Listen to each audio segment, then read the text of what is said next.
लिखूं जो कुछ कलम हंसती है, पन्ने नाच उठते हैं, मेरे अक्षर नहीं करते कभी परवाह दुनिया की। कि उठो सिंहों की संततियों, तुमको इतिहास बदलना है, सहस्त्राब्दी के संतापों से कलुषित आज बदलना। हृदय जो प्रणय बोलता एक कहे, भारत माँ की जय, एक निडर घन घोर निशा में, एक जिसे खोने का है भय।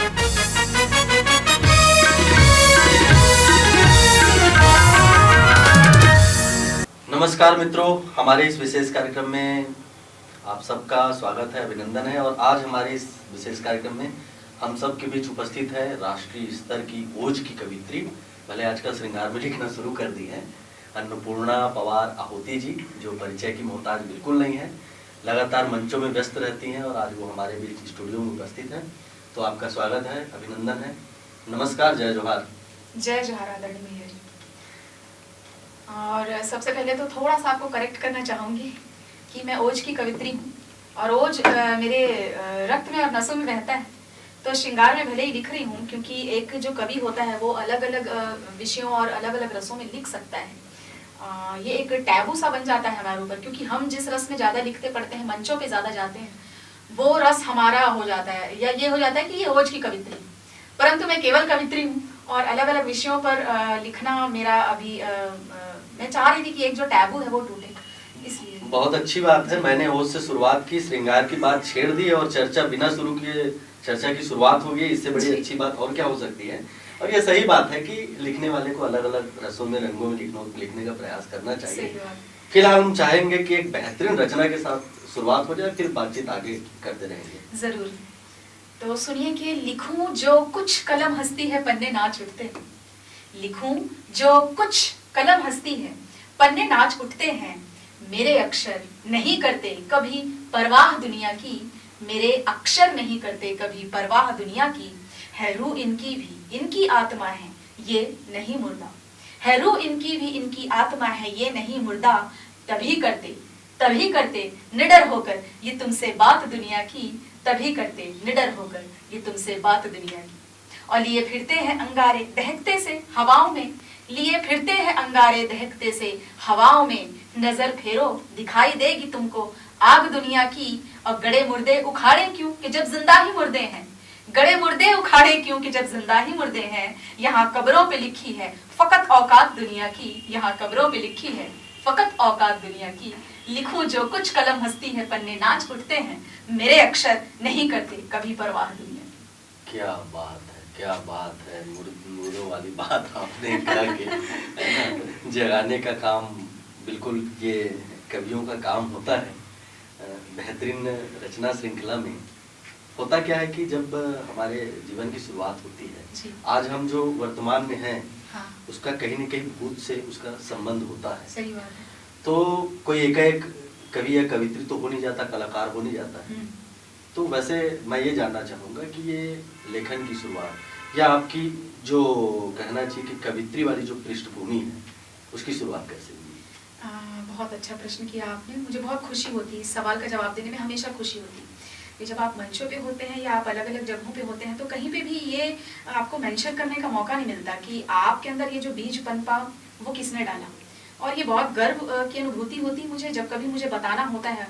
आदरणीय मेरे गुरुदेव का नाम, गुरुदेव मतलब मेरे स्कूल से, वो मेरे स्कूल टीचर थे, श्री दुर्गा प्रसाद भट्ट, जिन्होंने मेरे अंदर इस बीज का बीजारोपण किया। उनको पता नहीं ऐसा कुछ बचपन में ही मुझे महसूस हुआ होगा। जब मैं कक्षा 7 में थी तब उन्होंने मेरे अंदर, मुझे नहीं पता उन्होंने क्या देखा, और उन्होंने मुझे कहा कि तुम रोज एक कविता लिखो, 4 पंक्तियां, मैं उसे करेक्ट करूँगा। तो मेरी पढ़ाई लिखाई जो है अंग्रेजी माध्यम से ही हुई शुरू से, आज भी मैं अंग्रेजी की लेक्चरर हूँ। तो हिंदी में उतना ग्रिप कंट्रोल नहीं था, उतना नियंत्रण नहीं था हिंदी भाषा में, लेकिन उनके हमेशा प्रोत्साहित करने के कारण मैंने लिखना शुरू किया।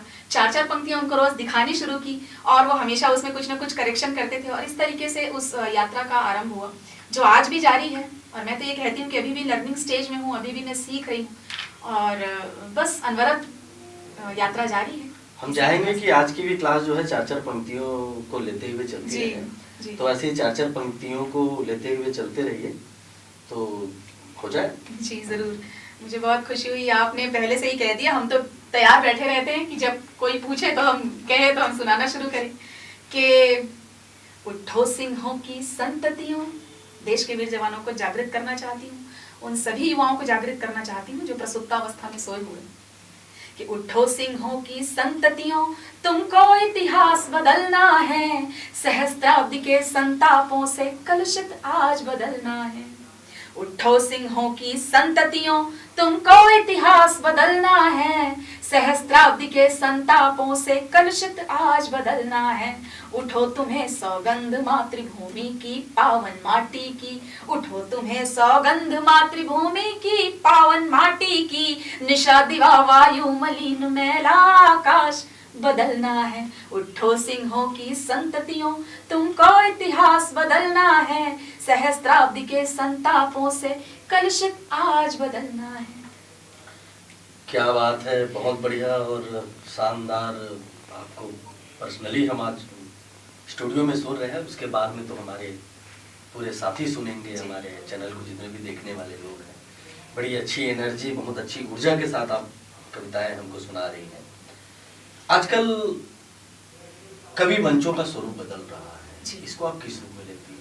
पहले का एक अपना अलग दौर था। मैं किसी भी चीज के प्रति नकारात्मक बात तो नहीं करूँगा, मैं एक स्वतंत्रता के साथ आपका विचार जानना चाहूंगा कि वर्तमान में जिस तरह से मंच लगातार हो रहे हैं, कहना चाहिए कि कवि सम्मेलन अब कवि सम्मेलन नहीं, हास्य कवि सम्मेलन के नाम से जिसका नाम परिवर्तित होते हम देख रहे हैं, इस संदर्भ में आप क्या सोचती हैं? आप काफी हद तक सही कह रहे हैं।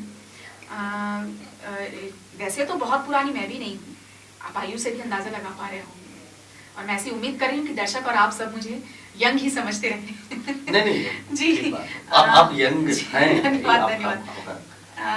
ऐसा मेरा मानना है कि जितना मैं थोड़ा बहुत मंचों को समझ पाई हूँ, थोड़ा बहुत ही समझ पाई, ये तो बात सच है कि जितना, क्योंकि वो मंच है तो आपके सामने विविध प्रकार के दर्शक और श्रोता बैठे होते हैं, ना केवल श्रोता अपितु मैं उनको दर्शकों की श्रेणी में भी रखती हूँ, क्योंकि जब तक चीजें आई प्लीजिंग नहीं होंगी, आंखों को नहीं अच्छी लगती, कानों को नहीं अच्छी लगती, तब तक वो रुकेंगे नहीं, टिकेंगे नहीं। तो रसों का जो आदान प्रदान है और रसों को जो श्रोता तक पहुंचाने का तरीका है वो काफी हद तक बदल चुका है। आप विभिन्न चैनलों के माध्यम से भी आप देखते होंगे कि जिस प्रकार की कविताएं पढ़ी जा रही हैं वो कविता कम और एंटरटेनमेंट ज्यादा होता है। तो जाहिर है कि अब कवि मंचों का जो स्वरूप है वो बदल चुका है, और फिर भी लेकिन बहुत से ऐसे लोग हैं, बहुत से ऐसे आयोजक हैं, बहुत से ऐसी जगहें हैं जहां पर आज भी विशुद्ध कविता सुनी जाती, जैसे कि आप सामने बैठकर हम और आप बैठे हुए हैं और विशुद्ध कविताओं का यहाँ वाचन हो रहा है। तो ये आज भी है, चीजें ऐसा नहीं है, बहुत हद तक चीजें चेंज हुई हैं, पर काफी हद तक मेरा ये मानना है कि चेंज कम हुआ है, बदलाव कम हुआ है, नकारात्मकता कम है, सकारात्मकता आज भी ज्यादा है, इसीलिए अच्छी चीजें जिंदा है। कितनी व्यस्तता है आपकी कवि सम्मेलनों में? बस थोड़ी बहुत, जितनी माँ सरस्वती आदेश करती हैं, भगवान भोलेनाथ बुलाते हैं तो मैं चली जाती हूँ। लगभग देश भर में घूम घूम कर आप कविता पाठ कर रही हैं, क्या अनुभव रहता है बाहर जाने का?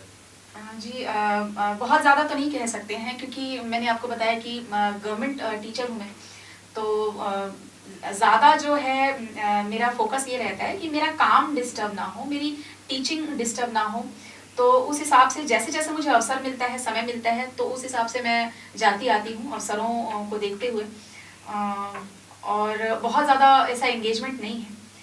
और अनुभव तो ऐसा है कि जगह पे डिपेंड करता है, ऑर्गेनाइजेशन पे डिपेंड करता है, जो ऑर्गेनाइजर्स हैं, आयोजक हैं, उनका जहाँ जा रहे हैं उस पर डिपेंड करता है, और टीम का भी बहुत बड़ा प्रभाव होता है कि आप किस टीम के साथ बैठ के काव्य पाठ कर रहे हैं। सबसे बड़ा मेरे हिसाब से जो प्रभाव पड़ता है एक कवि के ऊपर, या एक जो प्रेषक है, क्योंकि हम कविताओं का प्रेषण कर रहे हैं, तो जो प्रेषक है उसका सबसे अधिक प्रभाव होता है किस पे, रिसेप्टिव जो रिसीव कर रहे हैं उसे।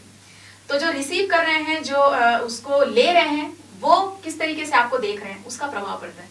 तो उस पर डिपेंड करता है कि श्रोता कैसे हैं। कभी कभी तो ऐसा होता है कि आप किसी गांव में काव्य पाठ कर रहे हैं और बहुत अच्छा चला जाता है, बहुत ज्यादा आत्मसंतुष्टि होती है कि श्रोता इतने अच्छे थे, लेवल के, क्वालिटी के श्रोता थे कि अगर मुट्ठी भर भी है तो आपको बहुत ज्यादा वो रेस्पॉन्ड कर रहे हैं। सुन रहे हैं, समझ रहे हैं। कभी कभी ऐसा होता है कि आप बहुत अच्छी जगह में किसी मैंने गवर्नमेंट ऑथोराइज्ड या किसी बहुत अच्छी जगह, बहुत अच्छे बड़े ऑर्गेनाइजर्स के प्रोग्राम में आप हैं, लेकिन वो रेस्पॉन्स आपको नहीं मिल रहा है श्रोताओं की तरफ से। तो मेरा मानना है, मेरा पैमाना वही है कि श्रोता आपको किस तरीके से ले रहे हैं, रिसीविंग कैसी हो रही है, उसके आधार पे आपकी डिलीवरिंग होती है और आपको वो चीजें फील होती, महसूस होती है उसकी क्वालिटी। तो मैडम जी, आज की कक्षा में एक और क्लास हो जाए। बहुत धन्यवाद। चलिए कुछ और सुनाती हूँ आपको। एक कविता मैं आप सबके साथ शेयर करना चाह रही हूँ। अभी हम देख रहे हैं आजकल जिस प्रकार का परिवेश बना है, नारियों के साथ, लड़कियों के साथ विभिन्न प्रकार की घटनाएं हो रही हैं। बहुत करंट हमने अभी भी सुना है, अपने राज्य में भी हम सुनते रहते हैं और अलग अलग देश भर से हम कई चीजें ऐसी सुनते रहते हैं। बहुत दुख होता है सुन करके जब महिलाओं को इस तरह की घटनाओं का सामना करना पड़ता है। और आप क्या कहेंगे कि जब छोटी छोटी नन्ही बच्चियों को भी, ये तो ऐसी कोई बात तो रह नहीं गई है कि नारी है, महिला है, या जब ये सवाल उठता है कि ड्रेसअप पे, कि भाई ड्रेसिंग वैसा है या जेस्चर वैसा है, तो इस तरह की घटनाएं तो होनी है। मेरा ये मानना है कि जब छोटी छोटी कन्याओं के साथ, 6 महीने की बालिकाओं के साथ इस तरह की घटनाएं हो जाती हैं, तब आप क्या कहें। एक कविता आप सभी के साथ साझा करना चाहती हूँ जो मेरे बहुत हृदय के निकट की कविता है। कि हैवानों की दुनिया में कोई कौम नहीं होती, हैवानों की दुनिया में कोई कौम नहीं होती, आत्माएं पत्थर होती है, मोम नहीं होती, आत्माएं पत्थर होती है, मोम नहीं होती, फितरत होती इनकी काली, नियत शैतानों वाली, आदमखोरों ने नोच नोच के इंसानियत भी खा ली, आदमखोरों ने नोच नोच के इंसानियत भी खा ली, और किलकारियां भी चुप कर दी क्या निर्भय ट्विंकल आसिफा, किलकारियां भी चुप कर दी क्या निर्भय ट्विंकल आसिफा। अरे चोली चुंडी की बातें छोड़ो, झबले में भी इनको हवस दिखा। तो हैवानों की दुनिया में कोई कौम नहीं होती, आत्माएं पत्थर होती हैं, मोम नहीं होती, आत्माएं पत्थर होती हैं, मोम नहीं होती। और इस कविता के बाद एक पंक्ति और कहना चाहती हूँ आपको कि मूलतः मेरी ये भाषा नहीं है, पर चूंकि घटनाएं ऐसी हैं कि इन्हें इसी भाषा में जनता तक पहुंचाया जा सकता है, जो हो रहा है उसकी प्रतिक्रिया ऐसे ही पहुंचाई जा सकती है, इसलिए ये कविता इस रूप में आप सबके सामने आ रही है।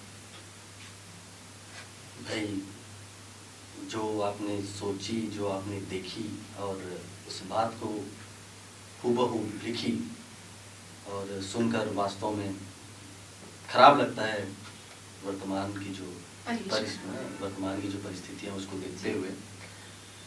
एक किसी भी रचनाकार के लिए रचना के क्षेत्र में, रचना कर्म के क्षेत्र में एक नव प्रयोग का प्रयास करना चाहिए। क्या आप उस दिशा में ऐसी कोई कोशिश आप कर रही हैं? जी, मैं कई प्रकार की, विभिन्न प्रकार की रचनाओं से अपने आप को जोड़ती रहती हूँ जी, और कोशिश करती हूँ कि मेरी रचनाएं ऐसी हों जो समसामयिक हों, लोगों तक पहुँच सके और उससे वो उसी तीव्रता में जुड़ सके जिस तीव्रता में वो रचना लिखी जा रही है। ऐसी बहुत सी रचनाएं हैं।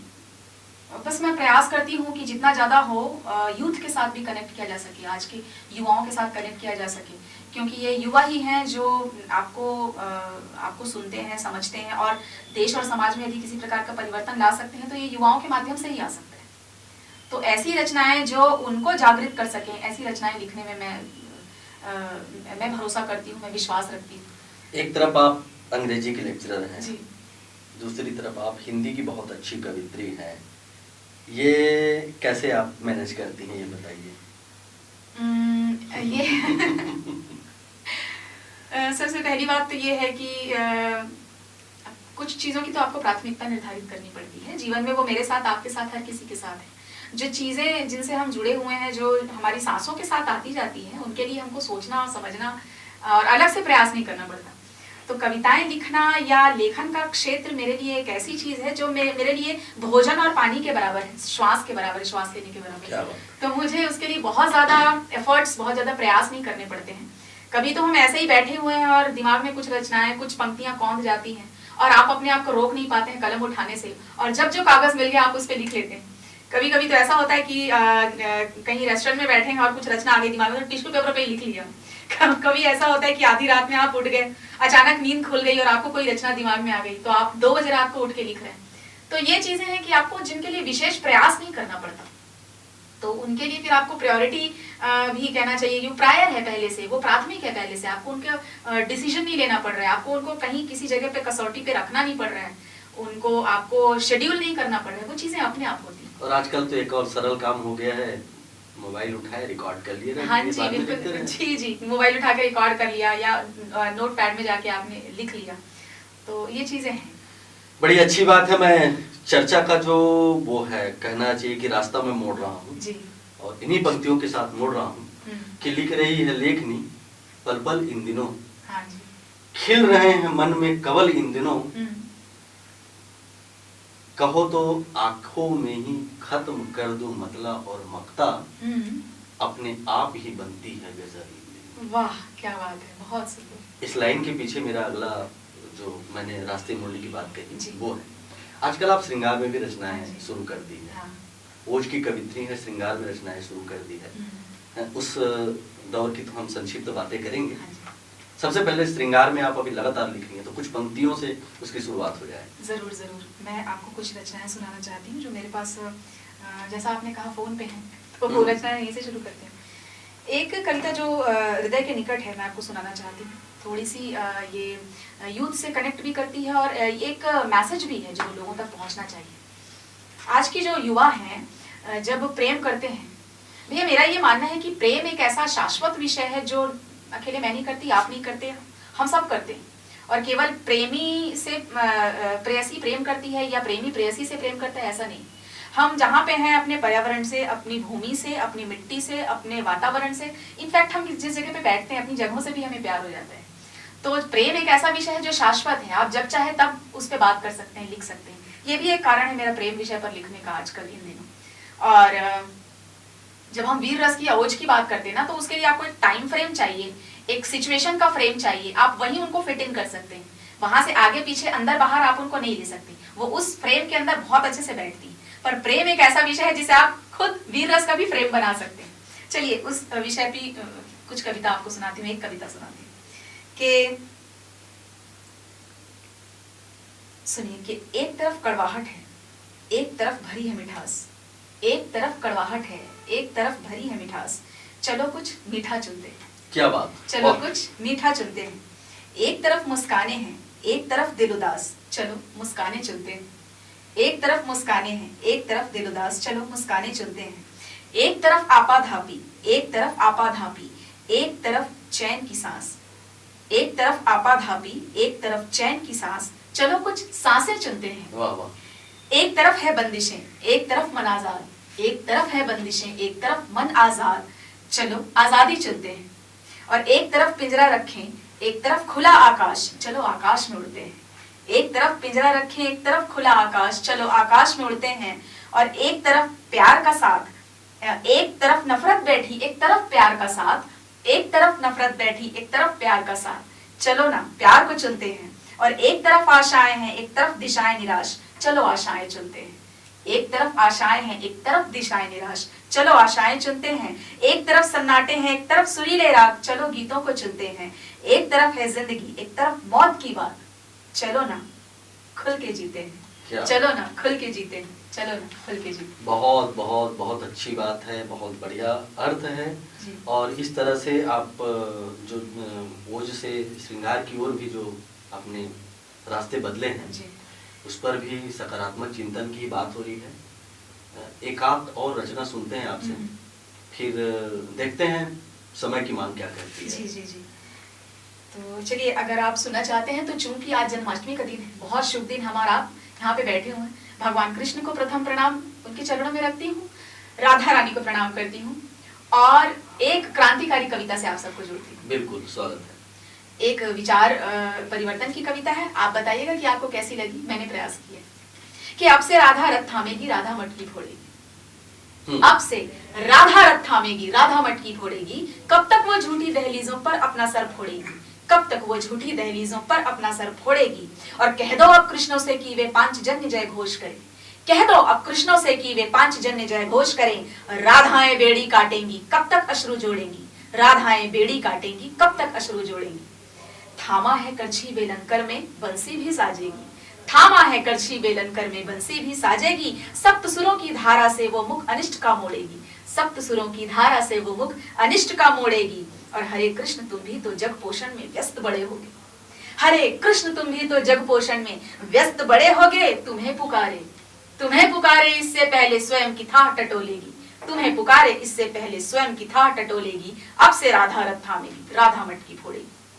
और सुनिए कि वह सुकुमारी है सुकोमला निश्चय पर पाषाणों सा, वह सुकुमारी है सुकोमला निश्चय पर पाषाणों सा, युद्ध बिगुल के आह्वान पर घूंघट को ना ओढ़ेगी, युद्ध बिगुल के आह्वान पर घूंघट को ना ओढ़ेगी, और 16 श्रृंगारों की कामना उसे नहीं अब थोड़ी, 16 श्रृंगारों की कामना उसे नहीं अब थोड़ी है, कमरबंद बाजू बंधों से बंधे स्वयं को खोलेगी, कमरबंद बाजू बंधों से बंधे स्वयं को खोलेगी, अब से राधा रथ थामेगी, राधा मटकी फोड़ेगी, अब से राधा रथ थामेगी, राधा मटकी फोड़ेगी, कब तक वो झूठी दहलीजों पर अपना सर फोड़ेगी, कब तक वो झूठी दहलीजों पर अपना सर फोड़ेगी, अब से राधा रथ थामेगी, राधा मटकी फोड़ेगी। वाह वाह वाह, बड़ी अच्छी बात और बहुत अच्छी रचना, बहुत अच्छी सार्थक बातें भी, आपकी बहुत सारी किताबें भी आपने लिखी है और लगातार आप रचना के क्षेत्र में अलग अलग मंचों में काव्य पाठ कर रही हैं। स्थानीय मंच ही नहीं अपितु राष्ट्रीय मंचों में आपकी कविताएं लगातार चल रही हैं। आगे आपकी क्या तैयारियां हैं? आगे आप किस तरह से यूथ को पोएट्री से जोड़ने के लिए आपका क्या संदेश रहेगा? मेरा ये मानना है कि साहित्य और कविताएं ये कोई विषय नहीं है, विषय विशेष नहीं है कि इससे वो जुड़े तो वो कुछ सीखेंगे। ये तो हमारी नसों में दौड़ते हैं, ये तो हमारे जीवन जीने का तरीका है। एक समय था जब साहित्य समाज का दर्पण कहलाता था, आज भी साहित्य समाज का दर्पण है, लेकिन अब ये एक वर्चुअल दर्पण और हमारे सामने आ गया है, जिसे कहते हैं कि ये जो गूगल में दुनिया है, गूगलीय दुनिया है। तो इस पे मतलब बहुत सी चीजें अवेलेबल है, बहुत सा कचरा भी अवेलेबल है, और यूथ जो होता है यहीं से चीजें उठाता है, पिकअप करता है। मेरा ये मानना है कि वो किताबों से जुड़े, साहित्य से जुड़े, अच्छी कविताओं से जुड़े, अच्छे लेखकों को, अच्छे कवियों को सुने, पढ़ें। क्योंकि ये सत्य है कि साहित्य समाज का दर्पण है, तो समाज का जो एक असली रूप स्वरूप है उनको यहीं से देखने को मिलेगा। बाकी तो एक फ्लो ऑफ इंफॉर्मेशन, सूचनाओं का एक बाढ़ सी कहना चाहिए चारों तरफ से हमारे आ रही है, मेरे पास भी, आपके पास भी, हम सब के पास, तो वो तो है ही है। लेकिन यदि आत्मा को परिशुद्ध करना है, अपनी आत्मा की विशुद्धि पर काम करना है, तो साहित्य बहुत आवश्यक है। ये कोई विषय विशेष नहीं है, अभी तो ये जीवन जीने का साधन है। तो मैं युवाओं को यही कहूंगी, जितना हो सके किताबें पढ़ें, अच्छी चीजें पढ़ें और अपने आत्मा को प्योरीफाई करें, अपने जीवन जीने का तरीका थोड़ा बदलें। अन्नपूर्णा जी, आखिरी आप कुछ पंक्तियों के माध्यम से कहना चाहें, फिर लेंगे विदा। जी, तो अंत में कुछ एक रचना आपको सुनाती हूँ। ये रचना भगवान की कृपा है, महादेव की कृपा है, महादेव पर लिखी हुई एक रचना है, जिसे बहुत ज़्यादा व्यूज़ देके व्यूवर्स ने लाड़ दिया है, अपना प्यार दिया है। मेरे यूट्यूब पे आज भी अवेलेबल है। एक और रचना है, देशभक्ति की रचना है, देश के वीर जवानों की रचना है। मैं आपको एक नहीं 2 रचनाएं सुनाऊंगी, दोनों सुनाऊंगी और थोड़ा थोड़ा सुनाऊंगी ताकि हमारा समय भी सेव हो जाए। तो वो दोनों रचनाएं मैं आपके सामने उनका पाठ करना चाहती हूँ।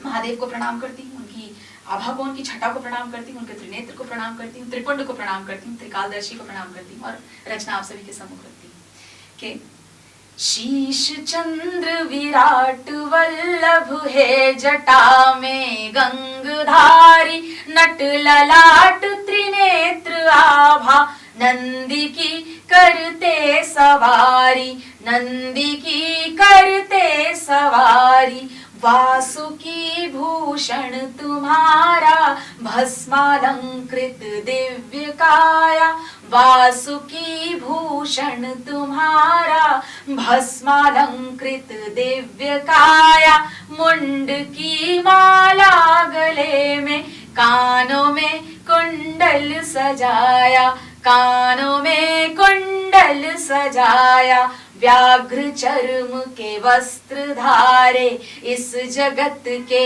हे सहारे, शिर त्रिपुंड त्रिकालदर्शी, तुम ही आदि हो अंत सारे, तुम ही आदि हो अंत सारे। वेदों का उच्चार डम डम कर रहा, डमरू स्वयं कर, भूत भंग भभूत तांडव कर रहा, शंभु भयंकर कर रहा, शंभु भयंकर कर रहा, शंभु भयंकर। बोलो शंकर भगवान की जय। एक और रचना है जी, आपको। एक रचना और सुनिए। बहुत कि- अच्छी रचना। बहुत आपने धन्यवाद, अभी बहुत सुनाई। धन्यवाद, बहुत धन्यवाद। कि वतन पे सरफरोशी का धुआं उठा, गजब उठा। वीररस की कविताएं आप सुनना चाह रहे थे। 4 पंक्तियां जब तक ये नहीं होती हैं, मेरा काम पूरा नहीं होगा। बिल्कुल, मूलतः तो बिल्कुल। ओजरस की कवित्री हूँ, वीररस की कवित्री हूँ, बिल्कुल। और मेरा विशेष जुड़ाव है वीररस से। चाहे मैं किसी भी रस में लिखूं, परंतु वीररस मेरे रगों में, मेरी आत्मा से जुड़ा हुआ है, मेरे साथ, ब्लड के साथ, खून के साथ। चलिए, बिल्कुल भारत माता तो की भारत जय। माता की जय कह के ये पंक्तियां मैं आप सभी के सम्मुख आपको निवेदित करना चाहती हूँ कि वतन पे सरफरोशी का धुआं उठा, गजब उठा। वतन पे सरफरोशी का धुआं उठा, गजब उठा। हमारी इनकलाबी का बयां उठा, गजब उठा। ये किसके सर फिरे होने की खबरें इस हवा में हैं? ये किसके सर फिरे होने की खबरें इस हवा में हैं? ये किसके पीछे पीछे फिर से चलने कारवां उठा? ये किसके पीछे पीछे फिर से चलने कारवां उठा? ये किसके पीछे पीछे फिर से चलने कारवां उठा? तो एक हृदय जो प्रणय बोलता। जब कहते हैं कि देश का जो जवान है शायद सीने में पत्थर है, दिल नहीं है, तभी तो अपने माँ बाप को, परिवार को, अपने घर परिवार को छोड़कर अपने कर्तव्य भूमि पर ऐसे ही आ जाता है। पता नहीं वो सोचता है कि नहीं, उसके सीने में दिल है कि नहीं, धड़कता है कि नहीं। तब कहती कि एक हृदय जो प्रणय बोलता, एक कहे भारत माँ की जय, एक निडर घन घोर निशा में, एक जिसे खोने का है भय, एक शत्रु का शमन कर रहा। हाँ, एक शत्रु का शमन कर रहा, एक प्यासा पाने को अनुनय, एक हृदय जो प्रणय बोलता, एक कहे भारत माँ की जय, एक कहे भारत माँ की जय। और एक विशेष अंतर कि एक अंगूठी वाली उंगली एक ट्रिगर पर बैठी है, एक ट्रिगर पर बैठी है। एक मन मातृभूमि मत वाला, एक कहे वो कैसी है, एक कहे वो कैसी है। एक आंसू को पी लेता है, हाँ, एक आंसू को पी लेता है, एक काल शत्रु का निर्भय, एक हृदय जो प्रणय बोलता, एक कहे भारत माँ की जय, एक कहे भारत माँ की जय, एक कहे भारत माँ की जय। वाह वाह वाह, बहुत बढ़िया। भारत माता की जय। जी। और आपने इतनी अच्छी अच्छी रचनाएं सुनाई और हमारे साथ इतनी अच्छी चर्चा की, बात की। आप हमारे इस कार्यक्रम में आए, उसके लिए आपको बहुत बहुत धन्यवाद। जय जोहार, जय जोहार, नमस्कार। जय जोहार। और मित्रों, आज के कार्यक्रम में बस इतना ही। हम लगातार आप लोगों से जुड़ते रहेंगे, बात करते रहेंगे नए नए कलाकारों के साथ। तो दीजिए विदा आप सभी साथियों को। चंपेश्वर गोस्वामी का नमस्कार। जय जोहार।